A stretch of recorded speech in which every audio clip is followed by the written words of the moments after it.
Bom, eu quero fazer uma reflexão com vocês sobre uma palavra que ela ardeu muito no meu coração. Hoje, Dia das Mães, eu fui visitar minha mamãe, já fazia um tempinho que eu não via, e eu fui meditando nessa palavra que Deus tinha colocado no meu coração, e para depois você poder avaliar tudo aquilo que vai ser falado, nós vamos falar sobre Ana.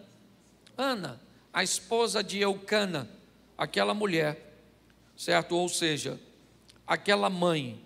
Então, se você tem uma Bíblia, abra aí, primeiro livro do profeta Samuel, capítulo 1, verso de número 2. O tema da minha mensagem é: meu filho vai servir ao Senhor. Bota um ponto de afirmação, porque aqui não é uma interrogação, ok? Aqui é uma afirmação. Ana é alguém que com suas decisões, ela disse: meu filho pode escolher sua profissão, meu filho pode escolher seus relacionamentos emocionais, mas meu filho vai servir ao Senhor. Ana viveu, trabalhou, fez tudo para que este menino fizesse diferença no seu tempo e servisse a Deus. É muito importante nós entendermos isso. Muitas vezes nós, como pais, gostaríamos de decidir diversas coisas: a profissão que os nossos filhos vão exercer, a pessoa cuja qual ele deveria se casar, os amigos que ele pode escolher. E todas essas coisas, no fundo, por mais experiência que tivermos, muitas vezes nós podemos estar cerceando, ou seja, diminuindo a capacidade de nossos filhos de fazer suas próprias interpretações, estabelecer suas próprias escolhas. Mas quando o assunto é salvação, quando o assunto é ter seu nome escrito no livro da vida, aí nós não temos como negociar com os nossos filhos. No que depender de nós, nossos filhos vão servir ao Senhor. Tá certo? E esse é o posicionamento de Ana. E esse texto diz: e esse tinha duas mulheres. O nome de uma era Ana e o nome de outra Penina. Penina tinha filhos, porém Ana não tinha filhos. Feche os seus olhos. Senhor nosso Deus e Pai, em nome de Jesus, eis aqui a Tua palavra. Continua falando conosco e usa-me como um canal de bênção nesta hora. Pelo poder do nome de Jesus é o que nós te pedimos. Em nome de Jesus. Amém. Glória a Deus. Amém? Isso. Eu quero mostrar as duas fases da vida dessa mulher. Primeiro, a fase mulher dela, e depois a fase mãe de Ana. Tá certo? Eu não vou ficar lendo todos os versículos por causa do tempo. No segundo culto talvez eu tenha um pouco mais de facilidade para isso. Mas a primeira coisa que eu quero que você veja desta mulher é que ela consegue algo muito precioso. Seu casamento é pautado em amor. Entre tantos casamentos arranjados da época, me parece que Eucana era alguém que nutria um sentimento muito forte para Ana. E a Bíblia mesmo diz isso, dizendo que ele a amava. Então, como mulher, Ana tem um excelente marido, tem um homem altamente responsável, zeloso, é verdade. No que tange casamento, no que tange a casamento, Ana casou muito bem. Então, no que diz respeito a casamento, para Ana é algo que foi feito por amor. É algo extraordinário para ela. Ela casou muito bem.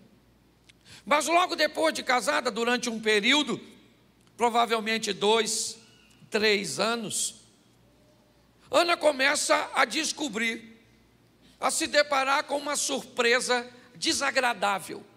Como mulher, ela não pode gerar. Aquilo que é perfeitamente normal para as outras mulheres, aquilo que é basicamente uma regra entre as fêmeas, o gerar. Para a surpresa de Ana, ela não veio equipada no modo fertilidade. Para Ana, as portas estão fechadas. Ela não pode ser mãe. E não basta a tristeza de Ana. Isso abre uma legalidade para seu marido. E Ana entende que uma família precisa de herdeiros, que uma família precisa deixar um legado, sucessores, algo que ela não pode conceder a Eucana. Isso provavelmente para ela é uma dor muito grande. Mas a Bíblia diz que apesar de sua esterilidade, ela vive seus dias de adoração. Os dias que seu marido a leva provavelmente, inicialmente sozinha, uma vez por ano, era costume. Talvez no primeiro ano de casada, Ana foi a Siló oferecer sacrifício, ela e Eucana. Provavelmente no segundo ano de casada, Ana foi com Eucana oferecer adoração, oferecer sacrifício, uma adoração dolorosa, é verdade, mas pelo menos verdadeira. Ana está adorando a Deus, porque Ele é Deus, a ponto de fechar sua madre. Ela sobe todos os anos. Eu quero te mostrar isso como mulher. Uma mulher de fibra que vai para a casa de Deus, adorar a Deus, sabendo que foi Ele que fechou sua madre, que foi Ele que deu a ela a esterilidade. Ana é alguém, é uma mulher que não adora a Deus por aquilo que Ele pode fazer por ela, mas sim por quem Ele é de verdade para ela. Já não basta a dor de sua esterilidade, ela agora tem os dias de adoração, uma adoração dolorosa, de choro. Porém, me parece que depois do segundo ou terceiro ano, Ana tem mais um problema, porque Eucana arrumou uma outra mulher. Ele não tem necessidade de amor, mas ele tem necessidade de filhos. Ele não tem necessidade de sexo, mas ele tem necessidade de filhos. Ana pode dar o amor que Eucana deseja? Sim.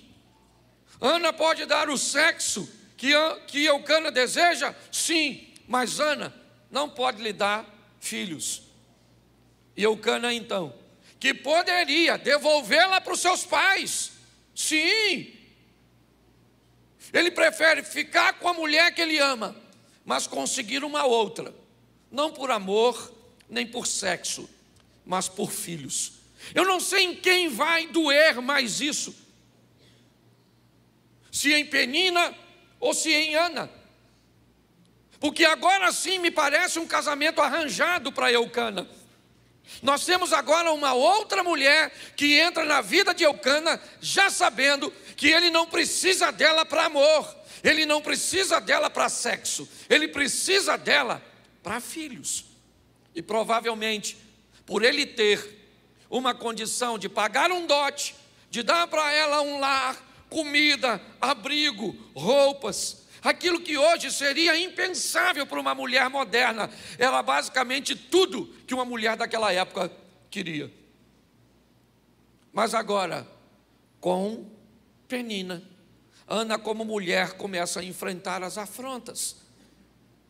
As afrontas emocionais de escutar o choro de um bebê na tenda da outra mulher de seu marido.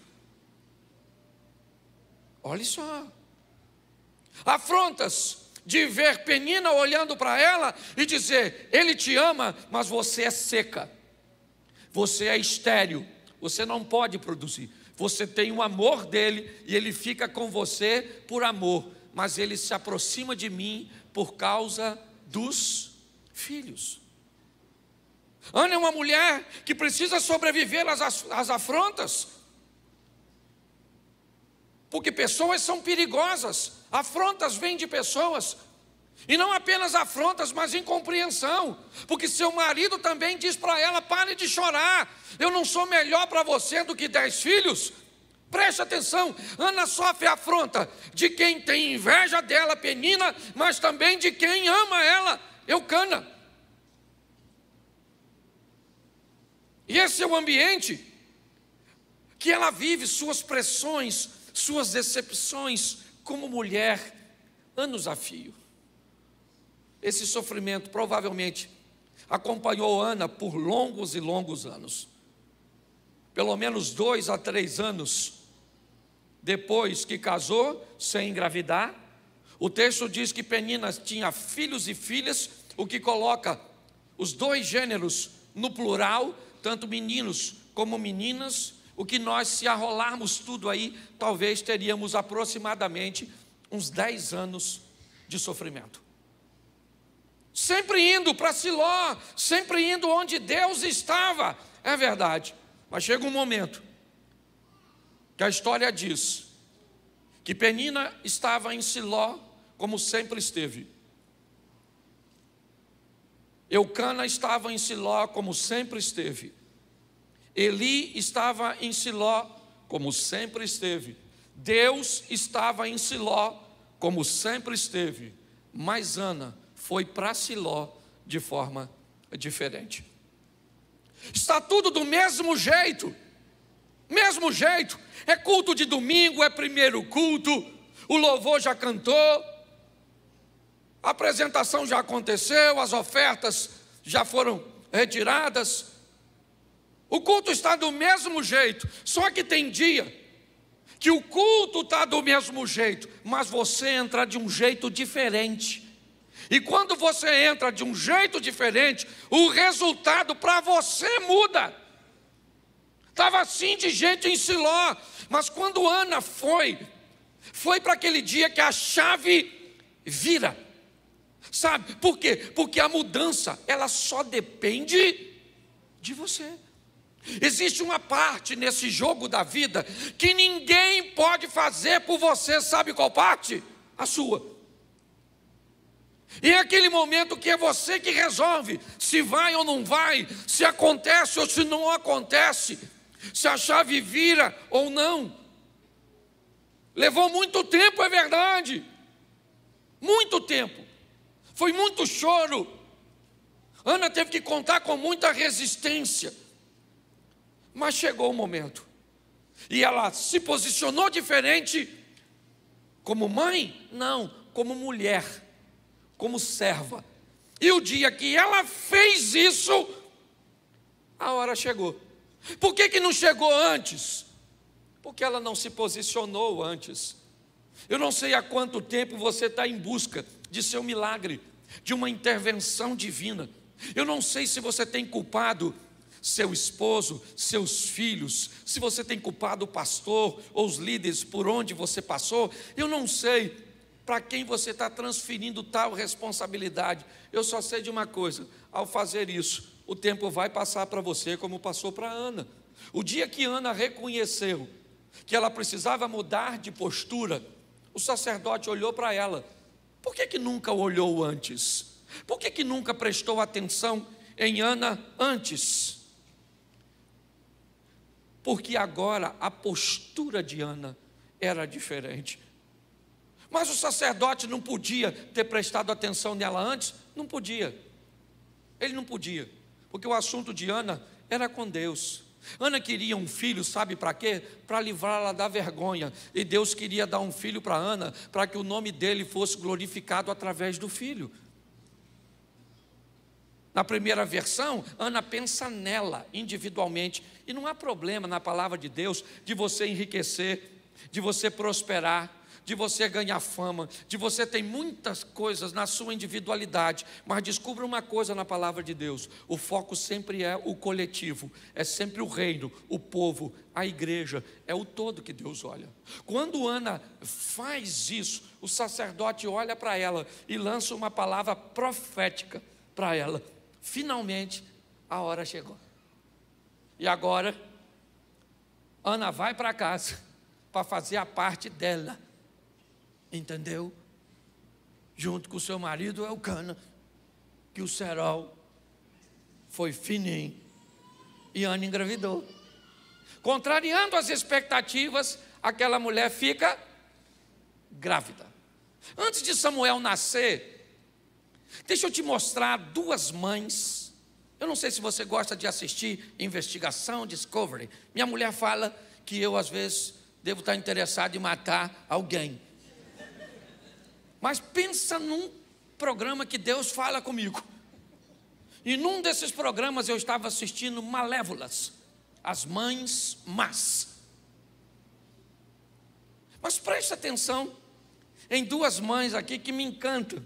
E engraçado é que às vezes elas passam por nós despercebidas. Gênesis 27, precisa colocar aqui não. Gênesis 27, 13. Disse-lhe sua mãe: meu filho, seja sobre mim a sua maldição, somente obedece a minha voz, e vai e traz-nos. Preste atenção que essa é Rebeca, a mulher nada mais, nada menos do que de Isaac. Alguém diz que o casamento foi arranjado de Isaac. Alguém chega a dizer até que Isaac não tinha muita maturidade para escolher mulher. Por isso que Abraão mandou um dos seus ir lá, o Damasceno, Eliezer, certo? Para escolher a mulher para o cara. Mas o que me encanta aqui, de forma negativa, obviamente, é que ela é uma mãe que está mandando o filho enganar o pai. Esse troço não vai dar bom. Ela está mandando o filho mentir para o pai. Olha que coisa terrível.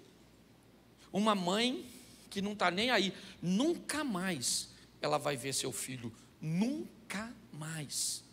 Fique bem claro que por causa dessa atitude impensada, certo, de Rebeca, seu filho vai ser obrigado para fugir para a terra do irmão dela, Labão, sofrer pra caramba, e ela morre sem ver Jacó novamente. Agora preste atenção nessa mãe aqui. Gênesis 30, 14. E foi Rúben nos dias da ceifa do trigo e achou mandrágoras no campo. Trouxe-as a Lia, sua mãe. Então disse Raquel a Lia: ora, dá-me as mandrágoras de teu filho.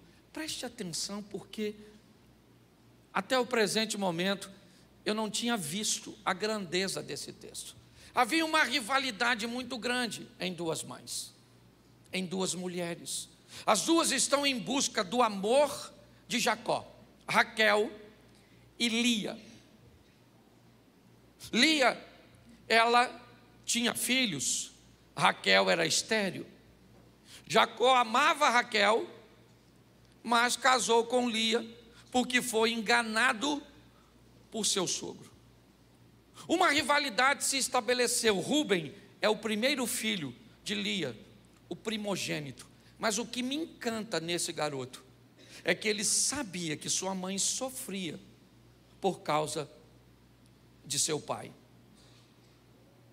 Ele poderia não estar nem aí para isso. E ele sabia que uma forma que Lia tentava usar para se valorizar era dando filhos a Jacó. E o que Rúben acha agora durante o trigo, a ceifa do trigo?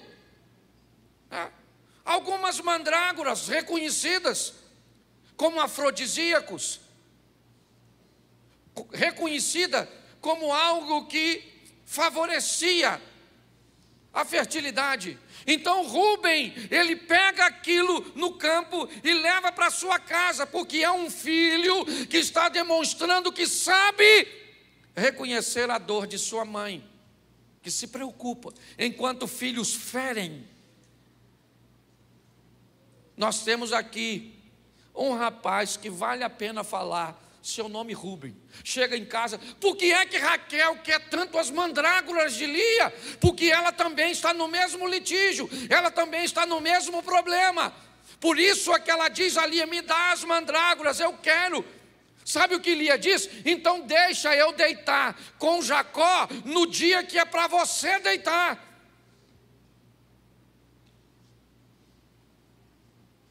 Eu fiz questão de separar primeiro uma mãe horrorosa, como Rebeca.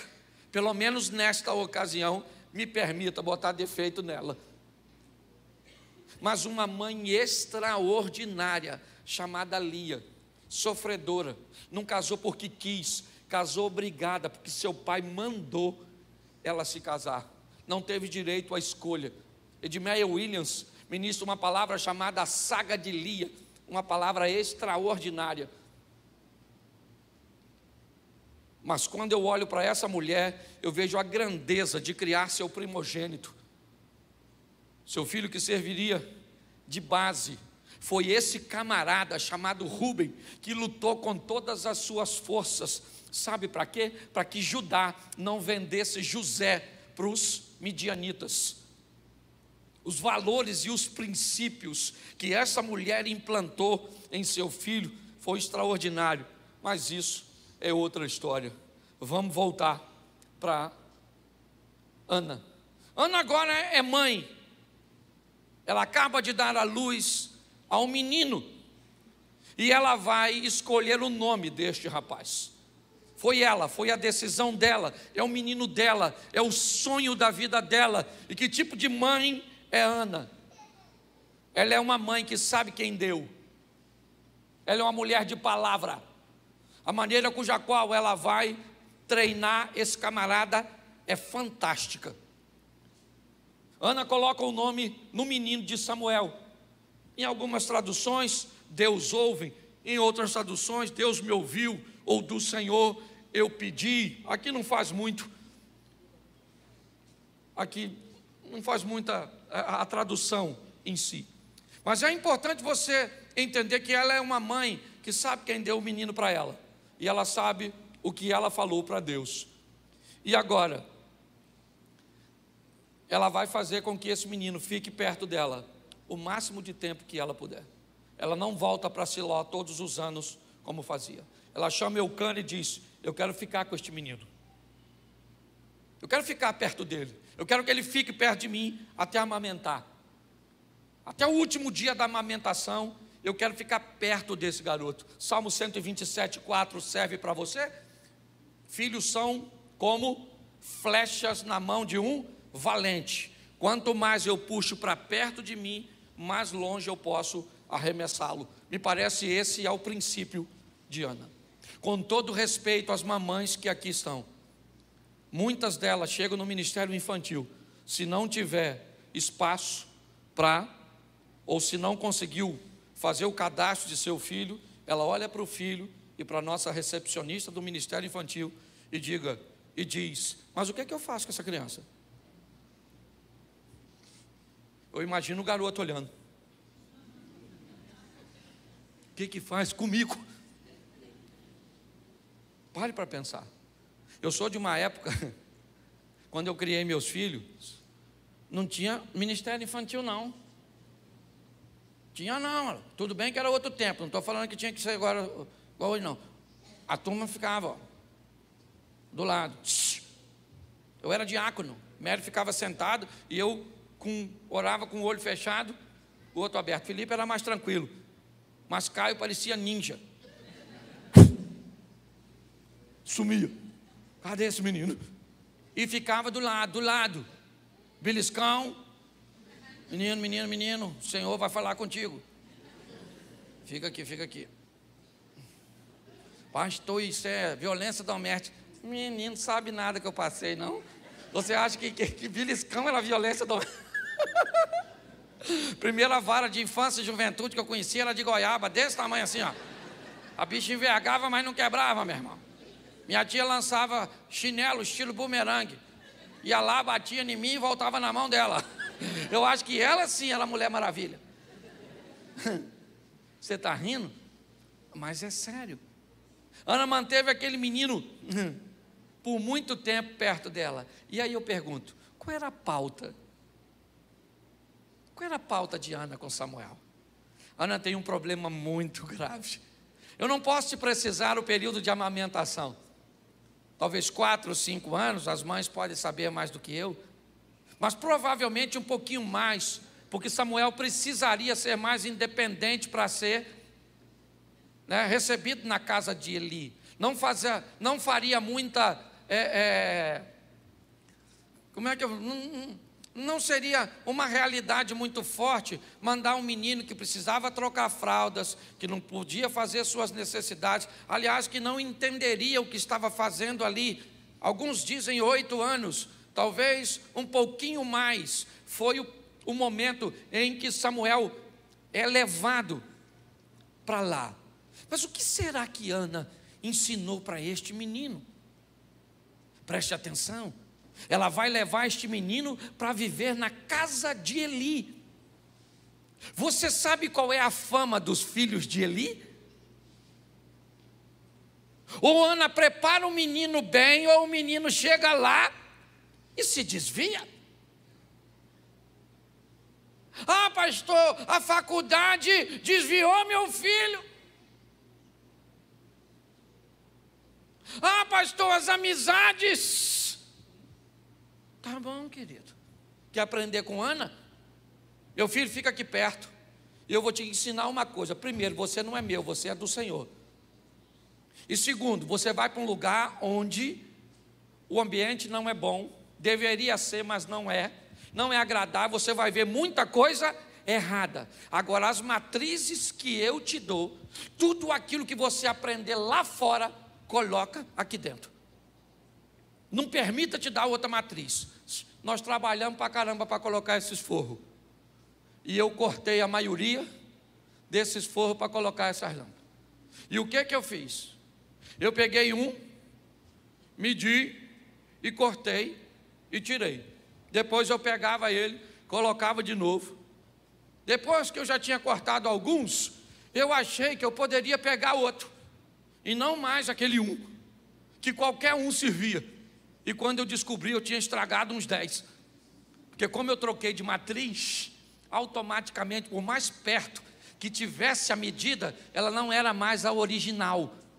Ana ofereceu matrizes para seu filho, embasou seu filho, treinou seu filho, fortaleceu seu filho, disse para seu filho que mais cedo do que ele podia imaginar, ele ia sair dali, porque ela tinha prometido ele ao Senhor. Ele não podia se envolver com vinho, ele tinha uma série de restrições, e Ana vendeu essa ideia para esse garoto. E chegou um dia em que Ana precisou deixar este menino em Siló, porque ela o preparou para a separação. Por favor, mães e pais, não estabeleça um ambiente de casa agradável demais para que seu filho não possa nunca querer sair, e nem desagradável demais para que ele não queira sair antes da hora. Que no final a conta acaba chegando para a gente. Ana é alguém que prepara, é verdade. E ela definiu: eu quero um filho que sirva ao Senhor. E para isso, eu vou treiná-lo. Eu treino Samuel naquilo que eu posso. E aquilo que eu não posso, eu envio a Eli para que ele possa treinar. Meu filho vai aprender com um sacerdote. Na cabeça de Ana, é esse o modelo. A cabeça de Ana, o modelo mental dela é o seguinte: eu ofereço bases para que meu filho tenha caráter. Eu ofereço bases para que meu filho seja um homem honesto, decente, íntegro. Onde? Na minha casa.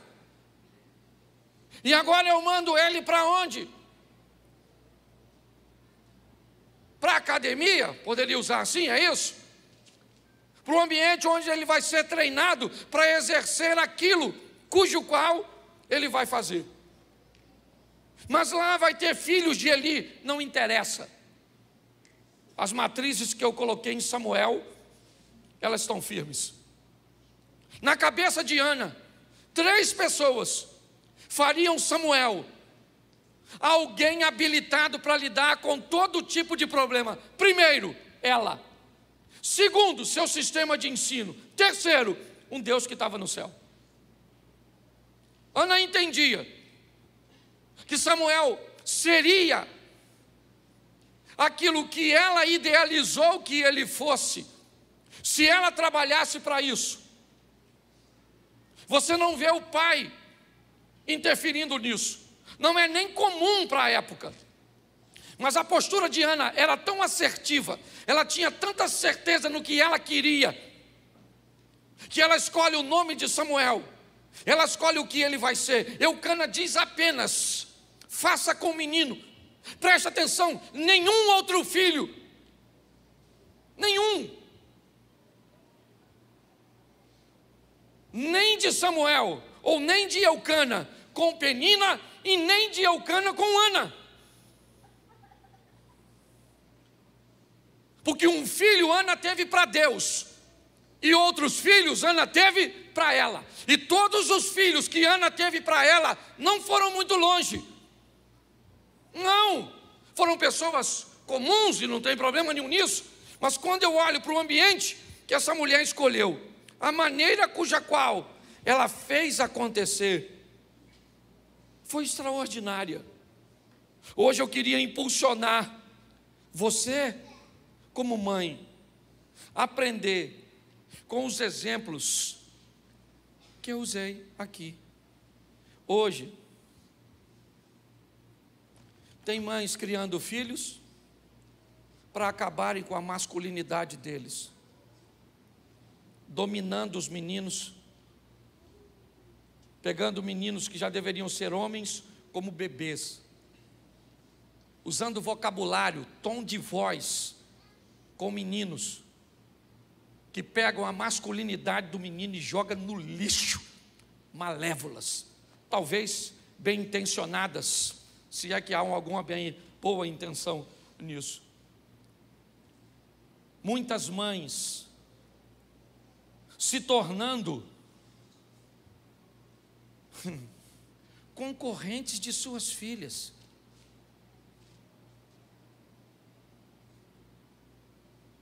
Concorrentes de suas filhas. Tem mães que têm ciúme de suas filhas com seus esposos. É o ambiente que nós estamos vendo. E não é de hoje isso. Meu alerta aqui é no exemplo dessa mulher.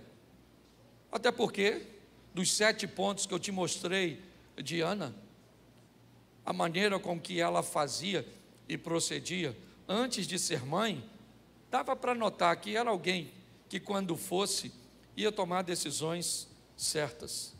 Sabe qual é a maior vantagem de nós, pais? Seja você mulher ou homem, a misericórdia de Deus se renova toda manhã. Se você cometeu alguma falha com seus filhos, eu sei que provavelmente o Espírito Santo deve estar lembrando você agora. Vai lá e fala, dá um abraço nela e diga: minha filha, você pertence ao Senhor. Foi Deus que me deu você. Meu filho, eu te amo. Minha filha, você é uma bela moça. Você é uma menina extraordinária. Meu filho, você é um homem de Deus. Vai lá e fale isso. Amanhã de manhã, a partir das 7 da manhã, eu começo a gravar uma série de 5 lives, de uma mensagem que Deus me deu hoje. Se você puder, apareça por lá. Eu vou deixar gravado, mas eu quero te mostrar o ambiente da guerra. Aliados, inimigos, defesas, ataques, campo de batalha. Porque eu tenho descoberto que, enquanto a Bíblia diz que a luta não é contra a carne e o sangue, ela é com a carne e o sangue, mas não contra. Talvez hoje, antes de você chegar em casa, mãe, dê um beijo no seu filho, na sua filha, e diga o quanto ele é ou ela é tão importante para você.